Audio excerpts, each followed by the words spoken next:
महाराष्ट्र चुनाव को लेकर सियासी घमासान का दौर जारी है। चौंकाने वाले नतीजे सामने आने के बाद से ही विपक्ष लगातार चुनाव में गड़बड़ी की आशंका जता रहा है।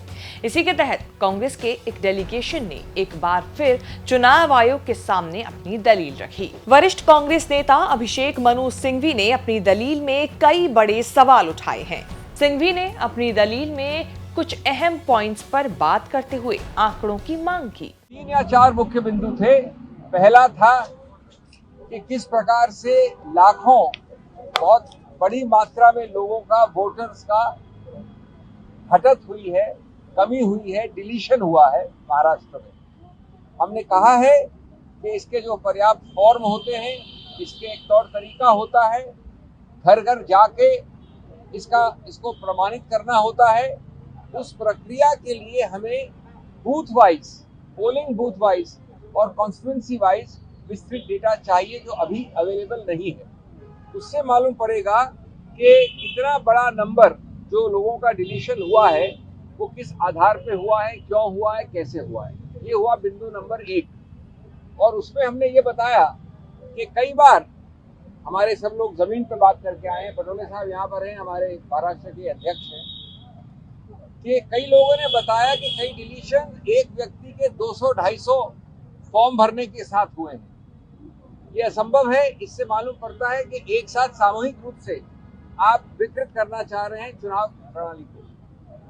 दूसरा हमारा बिंदु था इसी रूप में वोटर लिस्ट में जोड़ना, एडिशंस।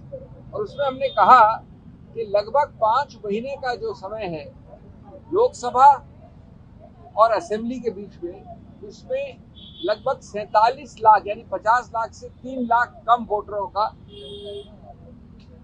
जोड़े गए हैं, एडिशन हुआ है। इसका औचित्य क्या है? इसके फॉर्म्स कहाँ हैं? फॉर्म 6 हो, फॉर्म 7 हो। इसका डोर टू डोर वेरिफिकेशन कैसे है, किस आधार पे हुआ है? हमको वो रॉ डेटा चाहिए। हमारे विभाग में बहुत एक्सपर्ट्स हैं, उसका रॉ डेटा का निष्कर्ष अपने आप निकाल लेंगे, लेकिन वो रॉ डेटा अवेलेबल नहीं है, इसकी मांग की।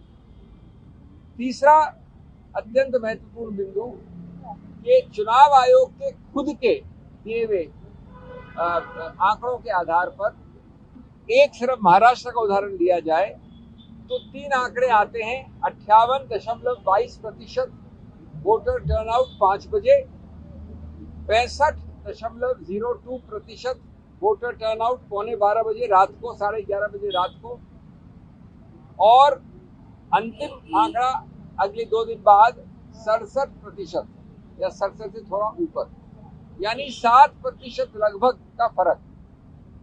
हमको जवाब मिला, बड़ा विस्तृत रूप से, बहुत सौहार्द के साथ बातचीत हुई। हमको जवाब मिला कि साहब वोटर टर्नआउट एक अलग प्रक्रिया है और जो 17C का फॉर्म है वो अलग प्रक्रिया है। लेकिन हमने उनसे इसका पुष्टिकरण मांगा है और इसके लिए रॉ डेटा मांगा है, नहीं तो ये 7% पूरा खेल चुनाव का बदल सकता है। वहीं सिंघवी ने ये भी बताया कि 118 ऐसी विधानसभा सीटें निकली हैं जहां 25,000 मतों का अंतर पता चला है और इनमें से 102 सीटों पर सत्तारूढ़ पार्टी की जीत हुई है। 118 ऐसे कॉन्स्टिट्यूएंसीज हैं, 118, जहां की 25,000 या उससे ज्यादा बढ़त हुई है पोलिंग में, लोकसभा चुनाव और असेंबली चुनाव के बीच में।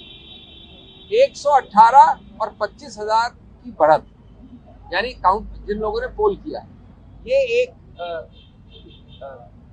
अप्राकृतिक बढ़त है, अननेचुरल है। और अधिकतर इन्हीं 118 में सत्तारूढ़ पार्टी की विजय हुई है। 118 में से 102 कॉन्स्टिट्यूएंसी।